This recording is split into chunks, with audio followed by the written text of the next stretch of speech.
प्रेरणा और ज्ञान की धारा सब्सक्राइब करें अमृत प्रवाह। जय श्री कृष्ण। मेरे प्यारे श्रोताओं, आज मैं आपको एक ऐसी कथा सुनाने जा रहा हूँ जो केवल कथा नहीं है, वह सनातन धर्म की विजय गाथा है। एक ऐसा अद्भुत प्रसंग जहाँ एक बालक हंसते हंसते एक भयंकर विषधर का दमन कर देता है। यह केवल चमत्कार नहीं, यह धर्म का संकेत है। और वह बालक कोई और नहीं, स्वयं भगवान श्री कृष्ण थे। आइए सुनते हैं कालिया नाग वध की कथा, जिसे सुनकर न केवल आपका मन पुलकित होगा, बल्कि जीवन के विष को भी शुद्ध करने की प्रेरणा मिलेगी। और हाँ, यदि आप ऐसी ही दिव्य कथाएं हमेशा सुनना चाहते हैं तो कृपया इस चैनल अमृत प्रवाह को सब्सक्राइब करें। यही आपका स्नेह हमें सेवा की प्रेरणा देता है। बोलिए श्री कृष्ण भगवान की जय। मेरे प्रिय भक्तों, यमुना यह नदी केवल जलधारा नहीं थी, यह ब्रिजवासियों की जीवन रेखा थी। पर एक ऐसा समय आया कि यमुना का जल काला हो गया। वह अमृत जो जीवन देता था अब विष बन गया, जो मृत्यु लाता था। और उसका कारण था कालिया नाग। वह कालिया जिसने यमुना को अपने विष से भर दिया था, वह अपने अहंकार में इतना डूबा था कि उसे ये तक न दिखा कि यह भूमि स्वयं श्री कृष्ण की है। श्री कृष्ण वह नटखट गोपाल जो माखन चुराता था, जिसने कालिया जैसे असुर को भी अपनी बाल लीला से परास्त कर दिया। एक दिन श्री कृष्ण अपने सखाओं के साथ गाय चराने गए। खेलते खेलते वे यमुना तट पर पहुंच गए। कृष्ण सब जानते थे, लेकिन वह समय आ गया था जब धर्म को पुनः प्रतिष्ठित करना था। और फिर जल से निकला भयानक कालिया नाग।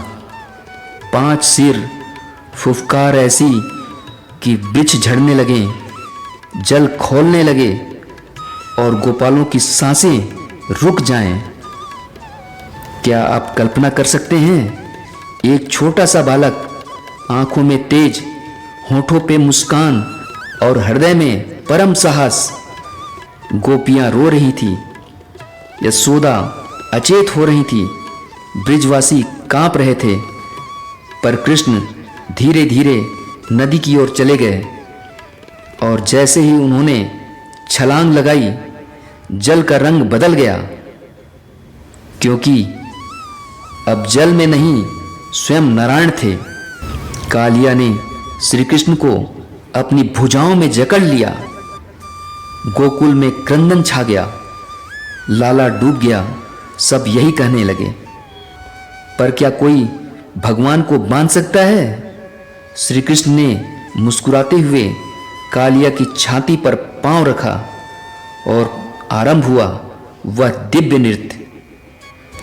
एक एक कर कालिया के हर फन पर चरण प्रहार होता गया और उसका विष जल से बाहर निकलता गया। मेरे प्यारे भाइयों बहनों, यह केवल एक दृश्य नहीं था, यह अधर्म पर धर्म की विजय थी। जब भगवान चरण रखते हैं तो अहंकार टूट जाता है। कालिया चीख उठा, हे प्रभु, मुझे क्षमा करो, मैं अज्ञानवश यह सब करता रहा। और तब भगवान ने कहा, जा कालिया, अब तू विष छोड़ दे। यहाँ ब्रज की भूमि में केवल प्रेम रहेगा, न कि डर। यहाँ से हमें क्या सीख मिलती है कि जब हमारा मन अहंकार, क्रोध और विष से भर जाए तो हमें अपने अंदर के कृष्ण को जागृत करना होता है। और जब वह जागते हैं तब हमारे जीवन का कालिया भी शांत हो जाता है। जब श्री कृष्ण यमुना से बाहर आए तो उन्हें देखने की व्याकुलता में पूरा गोकुल वहां जमा था। जय जयकार होने लगी, लाला बच गया, कन्हैया जय हो। यशोदा उन्हें सीने से लगाकर रोने लगी, तू तो साक्षात विष्णु है।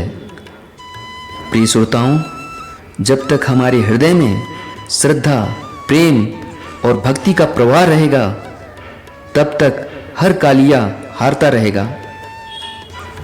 अब आप ही बताइए, क्या यह केवल एक पुरानी कथा है?